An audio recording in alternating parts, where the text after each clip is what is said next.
On April 16, 1996, 17-year-old Kelly Ann Bates was drowned in a bathtub after suffering 4 weeks of constant torture at the hands of her 48-year-old partner, James Patterson Smith, who had started grooming the Manchester schoolgirl when she was just 14 years old. Welcome to another episode of Human Wreckage True Crime Podcast. This episode is about 17-year-old Kelly Ann Bates and the monster James Patterson Smith, an evil man who in the end took a young life. Let's get into it.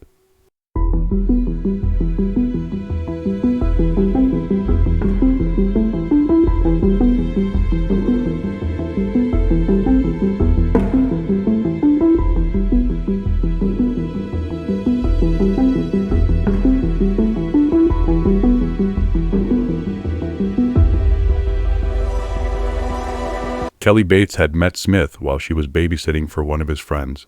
Playing the perfect gentleman, he walked her home that night to keep her safe.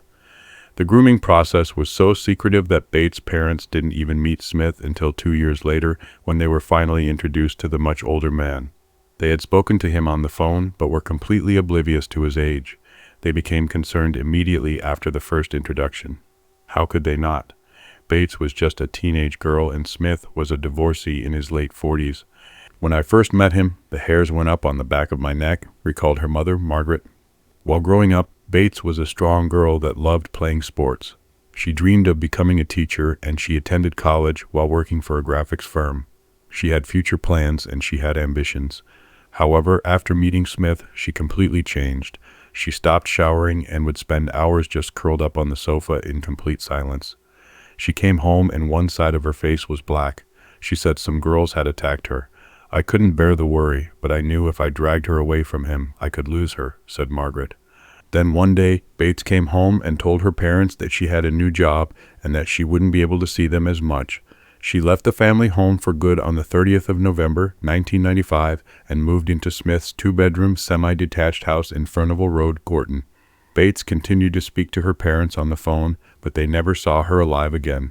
As soon as she moved in with him, Bates was methodically ostracized from her family and friends. When the phone calls back home became sporadic and the birthday and Christmas cards were signed by Smith and not Bates, her family became increasingly concerned for her well-being and contacted their doctor and the police.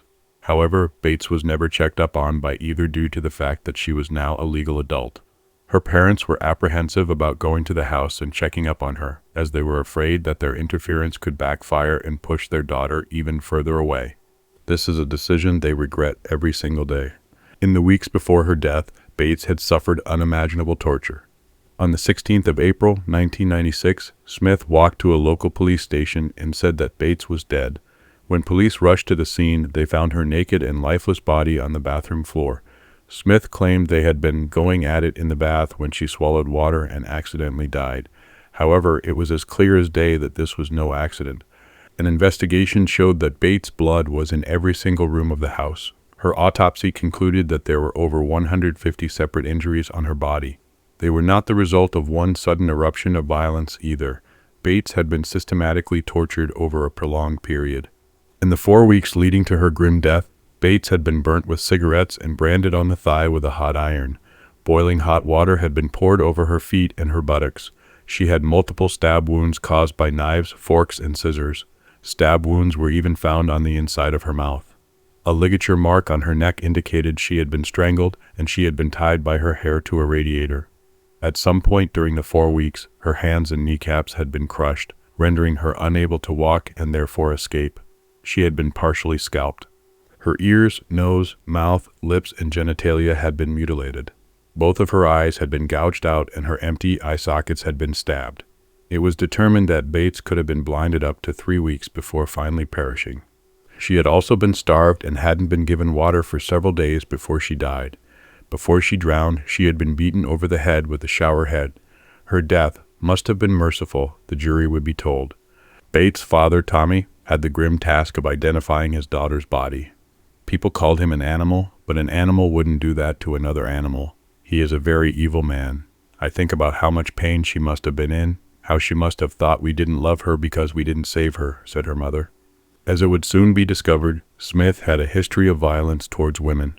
In 1982, he had groomed 15-year-old Wendy Mottershead. During the trial, she told the court that he once held her head underwater in the kitchen sink. It frightened me, but you get to the point where you're too frightened to do or say anything. You just took it. Another woman, Tina Martin, who met Smith when she was 20, told the court that he used her as a human punching bag. She told the stunned courtroom how he kicked and punched her, even when she was pregnant with his child. Once I was having a bath and he got me by the throat and tried to push me under the water. During the trial, Smith claimed that Bates would put me through hell winding me up. In an attempt to excuse his violent actions, he told the jury that Bates taunted him about his dead mother. When asked why he had inflicted so much torture on the teenager, he literally said she had asked him to. He suggested that she challenged him to hurt her, and he was just complying to his wishes. He had earlier said in a statement that Bates had a bad habit of hurting herself to make it look worse on me. The evidence presented at trial was so disturbing that every member of the jury accepted professional counseling afterwards. The jury of 7 men and 5 women took just 1 hour to find James Patterson Smith guilty. He was sentenced to life imprisonment. The judge recommended that Smith serve a minimum of 20 years. He turned to Smith and said, "You are an abuser of women, and I intend, so far as it is in my power, that you will abuse no more." Thanks for joining me on this episode, a truly hair-breaking case. I feel justice was not served. If you like what we do, please subscribe. Till next time, take care of yourselves.